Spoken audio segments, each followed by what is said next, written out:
Jumpa lagi sobat, melanjutkan kisah Jejak di Balik Kabut karya Esa Mintarja untuk Anda semuanya. Selamat menikmati, salam sejahtera dan bahagia untuk Anda sekeluarga. Salam budaya.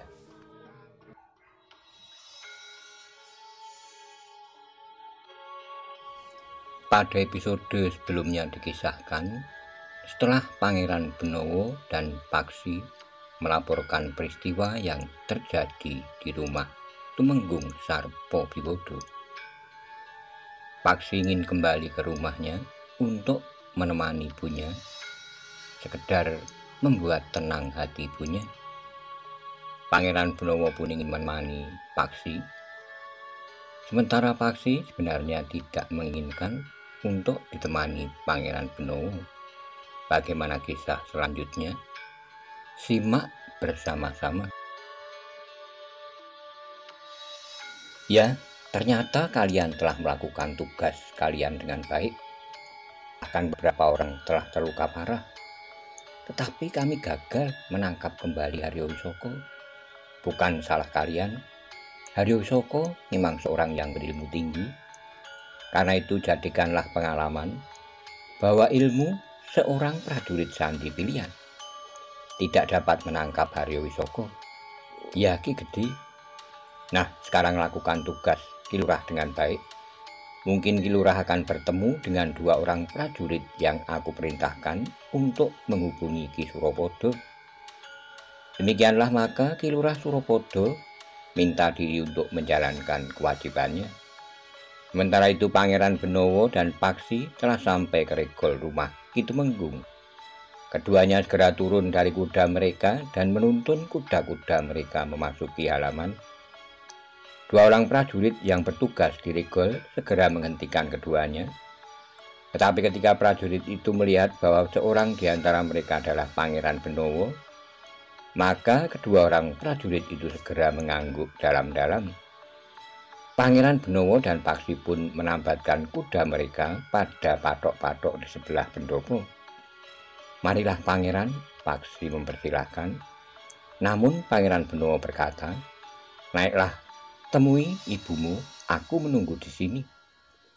Demikian Paksi naik ke pendopo, seorang lurah prajurit yang memimpin sekelompok prajurit yang bertugas di rumah itu pun mendekati Pangeran Benowo sambil membungkuk hormat. Lurah prajurit itu pun berdesis, "Selamat datang, Pangeran. Apakah yang dapat kami kerjakan bagi Pangeran?" "Tidak apa-apa, aku tidak memerlukan apa-apa." "Silakan naik, Pangeran. Silakan duduk. Pemilik rumah ini sudah mempersilahkan aku naik, tetapi aku akan menunggu di sini." "Pemilik rumah ini, maksud Pangeran?" "Anak muda yang datang bersamaku adalah pemilik rumah ini, anak Ki Tumenggung Sarpo Biwodo." "Ya, apa yang akan dilaksanakan? Apakah anak muda itu harus ditangkap?" "Ditangkap? Kenapa? Bukankah kami harus menangkap Ki Tumenggung jika ia pulang? Demikian pula Haryo Wisoko jika ia datang lagi ke rumah ini. Apakah anak muda itu Ki Tumenggung Sarpo Biwodo?" "Bukan, Pangeran." "Haryo Wisoko bukan, Pangeran. Jadi apakah ia harus ditangkap?" Lurah prajurit itu menarik napas dalam-dalam sambil menggelengkan kepalanya. Lurah prajurit itu menjawab, "Tidak, Pangeran. Jika demikian biarkan saja anak muda itu. Rumah ini adalah rumahnya. Ia berhak berbuat apa saja di rumah ini." Lurah prajurit itu menarik napas dalam-dalam sambil mengangguk hormat pula. "Baik, Pangeran. Kembalilah kepada anak buahmu. Aku akan menunggu Paksi di sini." "Hamba, Pangeran." "Di mana mereka?" "Mereka tersebar di seluruh halaman rumah itu, halaman depan dan halaman belakang. Yang sedang beristirahat berada di gandok." "Kau sudah minta izin kepada Nyi Tumenggung?" "Minta izin, Pangeran." "Minta izin untuk mempergunakan gandok itu." "Apakah aku harus minta izin?" "Tentu, rumah ini bukan rumahmu. Tetapi aku bertugas di sini." "Tugasmu apa?" "Mengamati rumah ini, menangkap Ki Tumenggung jika ia pulang, juga Haryo Wisoko jika ia kembali kemari." "Apakah kau juga mendapat tugas untuk menguasai rumah ini atau bagian-bagiannya?" "Tidak, Pangeran. Nah, dengan demikian maka aku harus tetap menghargai pemilik rumah ini. Tapi Ki Tumenggung tidak ada di rumah. Jika tidak ada Ki Tumenggung, yang berhak atas rumah ini adalah Nyi Tumenggung. Lurah prajurit itu mengangguk kecil sambil menjawab, "Ya Pangeran, kau tidak boleh bertindak semena-mena terhadap keluarga Ki Tumenggung. Yang harus kau tangkap adalah Ki Tumenggung, bukan keluarganya, karena yang bersalah hanya Ki Tumenggung. Tetapi Nyi Tumenggung tentu juga membantu, tidak-tidaknya melindungi orang bersalah." Kesimpulan itu kau ambil dari mana? Seberapa jauh kuasa Nyi Tumenggung di rumah ini? Jika Ki Tumenggung membentaknya, apakah Nyi Tumenggung berani melawan? Sekali lagi lurah prajurit itu mengangguk sambil berdesis, "Ya Pangeran, biarlah aku nanti menemui Nyi Tumenggung atas nama para prajurit. Aku harus mohon maaf atas tingkah laku kalian." Lurah prajurit itu tidak menjawab, tetapi kepalanya tertunduk dalam. Dalam pada itu Paksi pun telah berada di ruang dalam menemui ibunya. Dengan mata yang basah, Nyi Tumenggung pun berkata, "Mereka datang sepeninggalmu.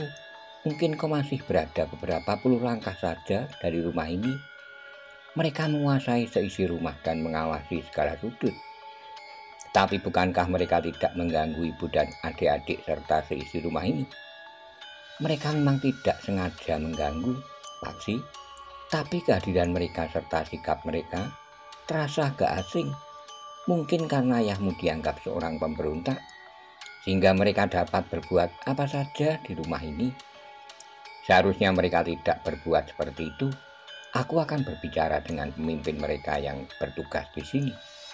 Sudahlah, biar mereka melakukan kami sekehendak hati mereka. Itu tidak mungkin. Mereka akan dapat marah kepadamu. Kau bukan apa-apa, Paksi. Mungkin kau justru akan dianggap bersalah dan bahkan ditangkap." "Mereka tidak akan menangkap aku, Ibu. Aku datang bersama Pangeran Benowo." "Oh, di mana Pangeran Benowo sekarang?" "Ada di depan, Ibu, di halaman." Nyi Tumenggung menarik napas dalam-dalam, sementara Paksi pun bertanya, "Di mana adik-adik Ibu?" "Mereka berada dalam biliknya." Paksi mengangguk kecil. Dengan nada berat ibunya berkata selanjutnya, "Biarlah mereka tidak terpengaruh oleh sikap para prajurit itu." Paksi masih mengangguk-angguk, namun sejenak kemudian adik perempuannya keluar dari biliknya. Dengan sikap yang ragu ia berdiri di depan pintu biliknya itu. "Ada apa, Nggih?" bertanya ibunya sambil mendekati anak perempuannya. "Aku ingin ke Pakiwan, Ibu." "Oh," ibunya menarik napas dalam-dalam, "pergilah." Tetapi ibunya tersenyum. Ia tahu bahwa anak perempuannya itu merasa takut karena kehadiran para prajurit. "Pergilah, mereka tidak akan memperhatikanmu." Adik perempuan Paksi adalah seorang gadis yang meningkat remaja, tetapi badannya yang tumbuh subur membuatnya nampak lebih tua dari umurnya, sehingga adik perempuan Paksi itu seakan-akan telah benar-benar remaja penuh, bahkan mendekati dewasa. Adik perempuan Paksi itu memang merasa ragu, namun ibunya berkata, "Pergilah ke Pakiwan, Ibu akan berdiri di pintu serambi samping." Gadis itu pun kemudian melangkah ke pintu diantar oleh Ibu Paksi. Ketika anak itu keluar pintu, tidak dilihatnya seorang pun di halaman dan di sekitar Pakiwan. Karena itu maka adik perempuan Paksi berlari ke Pakiwan yang hanya berjarak beberapa langkah itu. Demikian anak perempuan itu masuk ke Pakiwan, maka Nyi Tumenggung pun telah kembali ke ruang dalam untuk berbicara bersama Paksi. Namun beberapa saat kemudian keduanya terkejut mendengar adik perempuan Paksi itu menjerit. Dengan serta-merta keduanya dan bahkan adik laki-laki Paksi telah keluar pula dari dalam biliknya. Sambil mengusap matanya, agaknya ia telah tertidur.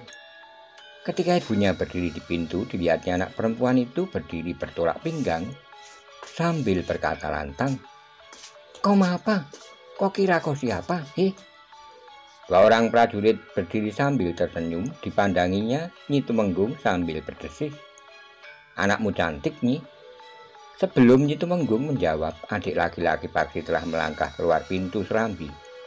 Namun Paksi menangkap lengannya dan berkata, "Biarlah aku yang mengurusnya." Paksi melangkah mendekati dua orang prajurit itu. Dengan nada berat ia pun berkata, "Apa yang kalian lakukan? Aku kakak anak ini." "Oh," prajurit itu mengangguk-angguk katanya. "Aku hanya mengatakan kepadanya bahwa ia cantik. Kau tidak pantas bersikap demikian terhadap seorang gadis, apalagi masih kanak-kanak. Apakah kau tidak melihat bahwa adikmu cantik? Bukankah ia anak Ki Tumenggung yang memberontak itu? Dan kau tentu juga anaknya." Kemarahan Paksi tidak tertahan lagi. Dengan tangan kirinya ia menampar murid prajurit itu, sehingga prajurit itu terpekik kecil. Selain terkejut, sentuhan tangan Paksi terasa sakit sekali. Prajurit yang lain dengan cepat bertindak. Ia pun segera melompat dengan menjulurkan tangannya untuk memukul wajah Paksi, tetapi Paksi mengelak. Tangan itu tidak menyentuhnya, namun justru tangan Paksi yang terjulur memukul dada itu. Prajurit itu terdorong beberapa langkah surut, tubuhnya terhuyung-huyung beberapa langkah. Sementara itu kawannya yang seorang lagi telah bersiap. Ia merasakan cairan hangat meleleh di pipinya ketika ia mengusap dengan punggung telapak tangannya. Ia melihat darah. Sejenak kemudian, Paksi harus berhadapan dengan dua orang prajurit yang marah. Seorang di antara mereka berkata kasar, "Kau anak Sarpo Biwodo, kau juga akan memberontak seperti ayahmu? Atau kau akan menyerah? Jika kau mencoba melawan, maka kami bunuh pun tidak akan ada yang mempersoalkanmu, karena kau sudah memberontak seperti ayahmu." Paksi tidak menyaut, tetapi tiba-tiba saja ia melompat sambil memutar tubuhnya, kakinya terayun mendatar ke arah ke dada. Prajurit itu tidak dapat mengelak. Kaki Paksi menghantam dadanya dan melemparkannya beberapa langkah. Prajurit itu terjatuh terkapar di tanah. Namun betapa Paksi marah, tetapi ia masih dapat mengekang dirinya, sehingga ia tidak mempergunakan tongkatnya, meskipun tongkatnya itu ada di genggaman tangannya. Kedua orang prajurit itu tiba-tiba saja merasa ngeri melawan Paksi. Karena itu seorang di antaranya telah bersuit nyaring. Beberapa orang prajurit pun berdatangan. Mereka tidak bertanya apa-apa. Tiba-tiba saja mereka telah mengepung Paksi. "Siapakah anak ini?" bertanya seorang prajurit yang baru saja datang dari halaman belakang. "Anak pemberontak itu," jawab prajurit yang mulutnya berdarah. Prajurit yang baru datang itu pun menarik pedangnya sambil menggerang, "Menyerahlah, kau kami tangkap." Tapi sebelum mulutnya terkatup, tongkat Paksi pun telah terjulur dan berputar dengan cepat. Prajurit itu terkejut, tiba-tiba saja pedangnya telah terlempar dari tangannya. Para prajurit yang lain yang mengepungnya terkejut pula. Mereka pun dengan serta-merta telah menarik senjata mereka pula. Dalam pada itu adik perempuan Paksi telah berlari memeluk ibunya. Sementara itu adik laki-laki Paksi telah berlari ke ruang dalam untuk mengambil sebuah tombak pendek yang masih berada di pelonconnya, sedang tombak pendek yang satu lagi telah dibawa oleh ayahnya melarikan diri. Tetapi Bu Paksilah yang menahan anak laki-lakinya, katanya, "Jangan, Gel, kau masih terlalu kanak-kanak untuk melibatkan diri dalam perkelahian itu. Aku tidak akan membiarkan Kakang Paksi mengalami cedera. Kita lihat saja apakah kakakmu cedera. Jika kakakmu cedera, kau harus menyampaikannya kepada Pangeran Benowo yang berada di halaman depan." Adik laki-laki Paksi itu termangu-mangu jenak. Sementara itu Paksi tidak dapat lagi menghadapi para prajurit itu tanpa menggunakan tongkatnya. Dengan demikian maka telah terjadi pertempuran antara Paksi dengan beberapa orang prajurit. Namun ternyata bahwa kemampuan Paksi sangat mengejutkan para prajurit itu. Dengan tangkasnya Paksi berlompatan sambil memutar tongkatnya. Sekali-sekali tongkatnya telah melemparkan senjata para prajurit itu, namun yang lain sempat memungut senjatanya kembali. Tapi akhirnya para prajurit itu mengakui bahwa mereka tidak akan segera dapat menangkap Paksi, karena Paksi mempunyai ilmu yang tinggi. Karena itu maka salah seorang di antara prajurit itu pun segera berlari ke halaman depan mencari lurahnya. "Ada apa?" bertanya lurah prajurit itu. "Anak Sarpo Biwodo mengamuk." "Hei!" Lurah prajurit itu tidak menunggu prajurit yang memberikan laporan itu mengulanginya. Ia pun segera berlari sambil berteriak, "Tunjukkan di mana anak itu." Prajurit yang memberikan laporan itu segera mengikutinya sambil berteriak, Lewat sketeng sebelah kiri, Ki Lurah. Pangeran Benowo yang duduk di tangga pendopo mendengar laporan itu pula. Ia pun segera mengerti tentu Paksilah yang dimaksud. Karena itu maka ia pun segera berlari mengikuti lurah prajurit itu. Benarnya lah bahwa Paksilah yang bertempur melawan beberapa orang prajurit. 2 orang prajurit justru telah terluka oleh tongkat Paksi. Seorang lagi perutnya menjadi mual dan yang lain berada dalam kegelisahan.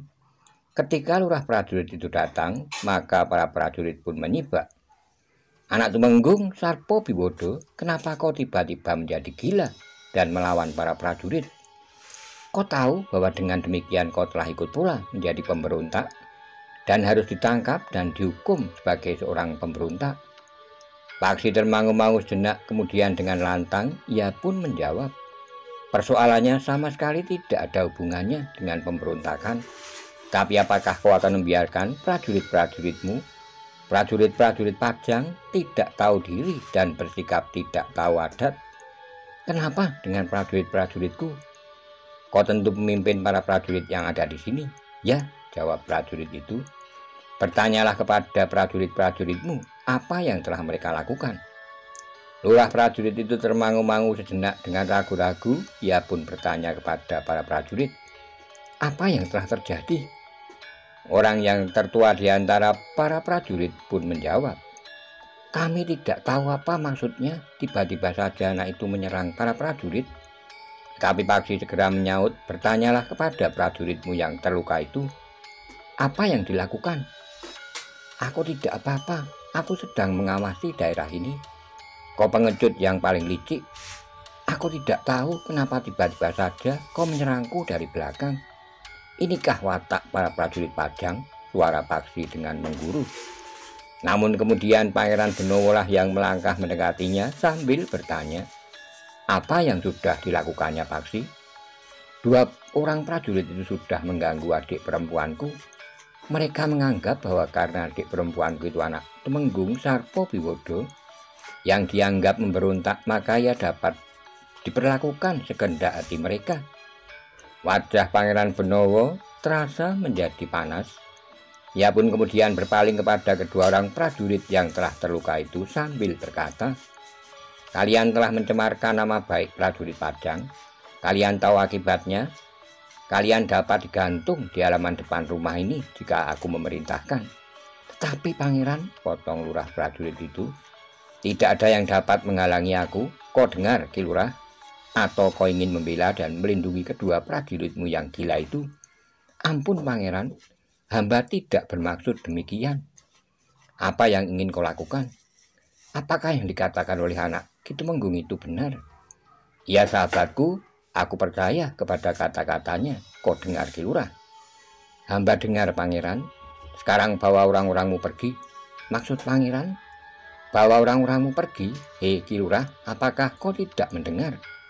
Hamba mendengar pangeran, tetapi hamba ditugaskan untuk menjaga di rumah ini. Siapa yang merintahkan kalian berjaga-jaga di rumah ini, Ki Lurah? Ki Lurah Suropodo. Siapa yang memerintahkan kalian pergi? Pangeran Benowo. Lakukan perintahku. Kau sudah melanggar unggah-ungguh. Kau yang bertanggung jawab atas tingkah laku prajuritmu. Apakah sudah wataknya prajurit Pajang mengganggu anak-anak perempuan? Apakah sudah wataknya prajurit Pajang menggunakan rumah orang lain untuk kepentingannya tanpa izin? Kau sudah mempergunakan gandok itu sebelum kau minta izin. Lurah prajurit itu menundukkan kepalanya. Bawa orang-orangmu pergi. Tapi persoalanku dengan kedua prajurit itu belum selesai. Ia telah mengotori nama kesatuan prajurit Pajang, khususnya kesatuanmu. Kau harus segera menghadap Ki Lurah Suropodo. Laporkan peristiwa ini. Yang dapat kau lakukan kemudian adalah mengawasi rumah ini dari luar dinding halaman. Ki Lurah itu termangu-mangu sejenak, namun Pangeran Benowo pun membentak, kau dengar? Hamba pangeran, jika perbuatan seperti itu terjadi lagi, maka aku biarkan Paksi membunuh kalian semuanya. Ki Lurah itu pun segera menyembah, dipanggilnya semua prajuritnya dan diperintahkannya mereka keluar dari halaman untuk mengawasi rumah itu dari luar lingkungan dinding rumah Ki Tumenggung Sarpo Biwodo. Demikian para prajurit itu pergi, maka Nyi Tumenggung pun kemudian menghadap Pangeran Benowo sambil berdesis, "Terima kasih Pangeran. Mereka akan berjaga-jaga di luar bibi. Jika para prajurit itu kembali masuki halaman rumah ini, maka merekalah yang telah memberontak dengan melawan perintahku, hamba Pangeran. Nah, sekarang perkenankan kami kembali menemui Paman Pemanahan. Kami pun harus memberikan laporan kepada Paman Pemanahan agar Paman tidak memberikan perintah yang bertentangan dengan perintahku, hamba Pangeran." Paksi pun kemudian berkata kepada ibunya, "Ibu, aku mohon diri untuk kembali menghadap Ki Gede Pemanahan." Ibunya mengangguk sambil menjawab, "Baiklah Paksi, tetapi berhati-hatilah." "Ya Ibu." Namun adik perempuannya tiba-tiba bertanya, "Ibu, apakah Kakang Paksi akan pergi?" "Ya Ngger, Kakang Paksi harus menghadap Ki Gede Pemanahan. Jika para prajurit itu nanti kembali," Pangeran Benowo lah yang menyaut, "mereka tidak akan kembali kemari. Mereka akan berada di luar dinding halaman rumah ini." Adik perempuan Paksi itu mengangguk-angguk, tetapi masih nampak kecemasan membayang di kedua matanya. Paksi pun kemudian mendekati adik laki-lakinya dan berkata, Kembalikan tombak itu di tempatnya. Mudah-mudahan kau tidak akan merasa perlu menggunakannya." Adik laki-laki Paksi itu mengangguk, namun ia pun berpesan, "Nanti aku minta Kakang singgah kemari." "Ya," Paksi mengangguk-angguk, "aku akan singgah kemari nanti." Demikianlah Paksi dan Pangeran Benowo pun telah meninggalkan rumah Ki Tumenggung Sarpowiwodo. Mereka kembali menghadap Ki Gede Pemanahan. Pangeran Benowo pun telah menceritakan bahwa ia telah memerintahkan para prajurit untuk berjaga-jaga di luar dinding halaman rumah Ki Tumenggung Sarpowiwodo. "Aku minta maaf bahwa aku telah mendahului Paman," berkata Pangeran Benowo. "Tidak apa-apa Pangeran, aku justru menganggap bahwa Pangeran telah mengambil sikap yang benar. Aku telah mengatakan kepada kedua orang prajurit yang mencoba mengganggu adik perempuan Paksi bahwa persoalannya masih belum selesai. Ya, aku akan memerintahkan Ki Lurah Suropodo untuk memanggil prajurit itu. Terserah kepada Paman hukuman apa yang akan Paman berikan, tapi aku mohon bahwa keduanya tidak-tidaknya mendapat peringatan keras dan hukuman jabatan." "Baik Pangeran, atau barangkali Pangeran sendiri ingin berbicara dengan kedua orang prajurit itu? Di mana mereka sekarang? Ki Lurah Suropodo akan dapat memanggil mereka." "Tidak usah Paman, aku tidak usah menunggu terlalu lama. Aku ingin menghadap Ayahanda jika Paman tidak berkeberatan." "Tentu tidak Pangeran, jika yang Pangeran kehendaki aku ikut menghadap, maka aku akan mengantar Pangeran." Pangeran Benowo tersenyum, katanya, "Bukan untuk mengantarkan aku menghadap Paman, tetapi kita menghadap bersama-sama." Ki Gede Pemanahan tersenyum, katanya, "Baiklah, kita menghadap bersama-sama." Sejenak kemudian maka Ki Gede Pemanahan, Pangeran Benowo dan Paksi telah pergi ke istana bersama 4 orang pengawal Ki Gede Pemanahan. Dalam keadaan yang gawat seperti pada saat itu, Pangeran Benowo akan dapat diserang setiap saat dari tempat-tempat tersembunyi oleh Haryo Wisoko atau para pengikutnya yang setia. Apalagi setelah Haryo Wisoko berhasil membebaskan diri dari bilik tahanannya, para pengikutnya yang setia itu akan merasakan sebagai pohon-pohon yang mulai layu, yang disiram dengan sekelenting air yang segar. Kedatangan mereka memang agak mengejutkan Kanjeng Sultan. Agaknya Kanjeng Sultan belum mendapat laporan bahwa Haryo Wisoko bersembunyi di rumah Ki Tumenggung Sarpowiwodo. Tetapi luput dari penangkapan, Haryo Wisoko dan Tumenggung Sarpowiwodo berhasil melarikan. Kanjeng Sultan mengangguk-angguk ketika ia memandang Pangeran Benowo. Belum Kanjeng Sultan mengatakan sesuatu, Pangeran Benowo telah mendahuluinya. "Hamba yang bersalah, Ayahanda. Seharusnya hamba dapat menangkap Haryo Wisoko dan Tumenggung Sarpowiwodo, tetapi hamba gagal. Sudah, jangan menyalahkan diri sendiri. Yang penting kita berusaha menangkap kembali Haryo Wisoko dan Tumenggung Sarpowiwodo." "Ya Ayahanda." Paksi, berkata Kanjeng Sultan, hal ini terpaksa dilakukan karena ayahmu terbukti telah menyembunyikan seorang pemberontak di rumahnya. Segala sesuatunya terserah kebijaksanaan Kanjeng Sultan. Tetapi Pajang tidak akan menjatuhkan hukuman semena-mena. Ayahmu akan diperiksa dengan teliti. Jika ternyata kesalahannya kecil, maka hukumannya pun akan menjadi sangat ringan, bahkan mungkin dapat diampuni. Paksi hanya dapat menyembah, tetapi suaranya rasa-rasanya terhenti di kerongkongan. Sekarang, apakah yang Kakang Kemanan lakukan? Hamba telah merintahkan pengawasan para petugas sandi di samping meningkatkan perondan oleh para prajurit yang bertugas di seluruh kota, meningkatkan pengawasan sehingga memperkecil kemungkinan bagi Haryo Wisoko untuk keluar kota.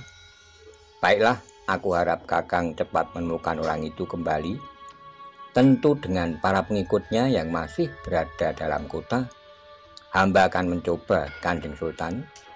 Kita memang harus mengerahkan segenap tenaga dan akal untuk dapat menangkapnya kembali.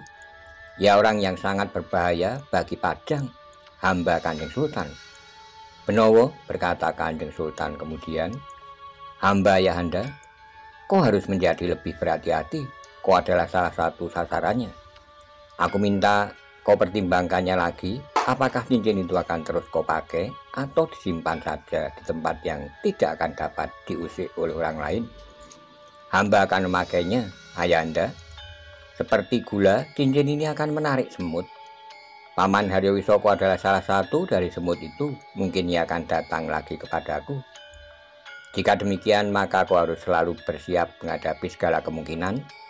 Juga di padepokanmu, meskipun mungkin Haryo Wisoko tidak lagi mampu mengumpulkan pengikutnya sebanyak sebelumnya, tetapi Haryo Wisoko tetap berbahaya bagi padepokanmu di hutan Jabung. Hamba Ayahanda. Nah, Kakang Kemanan, bukankah kita menjadi sibuk karena tingkah Haryo Wisoko itu? Hamba Baginda. Untuk berapa saat Kanjeng Sultan masih memberikan petunjuk-petunjuk kepada Ki Gede Pemanahan dan kepada Pangeran Benowo serta Paksi, kau akan kembali kemana, Benowo? Kami akan kembali ke padepokan Ayahanda, tetapi kami ingin singgah dan minta diri kepada Bibi Tumenggung Sarpo Biwodo. Kau harus sangat berhati-hati di perjalanan jika kau hanya berdua, hamba Ayah. Namun Ki Gede Pemanahan pun berkata, biarlah 4 pengawalku yang terpilih menemani Pangeran dan Paksi sampai ke padepokan di hutan Jabung. Bukan karena aku meragukan kemampuan Pangeran Benowo, tetapi jika musuh terlalu banyak, maka akan dapat terjadi kesulitan bagi Pangeran dan Paksi. Pangeran Benowo mengangguk, katanya, baik Paman, kami tentu tidak berkeberatan.